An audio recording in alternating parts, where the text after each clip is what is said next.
हे आपण आता बघतोय. तर रवीपासून म्हणजे सूर्यापासून 9व्या भावात, म्हणजे सूर्य जिकडे बसला असेल, ज्या भावात बसला असेल, तिथून 9व्या भावात पापग्रह असेल, जो एक असो किंवा तरी कोणाला अनिष्ट होतो,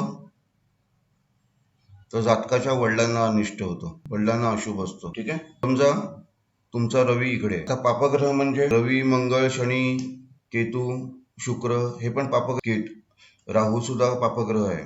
आता ह्या पापग्रहापैकी पापग्रह मी दाखवतो तुम्हाला. तर इथून समजा रवी तुमच्या जन्मकुंडली तिकडे, तर इथून 9व्या भावात 1 2 3 4 5 6 7 8 आणि 9, म्हणजे इकडे जर पापग्रह असेल तर तो कोणाला अनिष्ट होईल असं मोजायचं. तर मी इथे लिहितो. तर चंद्रापासून 4th भावात पापग्रह असेल, जातकाच्या आईला अनिष्ट असतो. मंगळापासून 3य भावात पापग्रह असेल तर त्यांच्या बंधूंना म्हणजे भावा बहिणींना अनिष्ट होतो. बुधापासून कुठेही असो त्या कुंडलीत, बुधापासून 4th भावात जर पापग्रह असेल तर तो जातकाच्या मामास अनिष्ट होतो. गुरुपासून 5म भावात जर पापग्रह असेल तर पुत्र अनिष्ट असतो.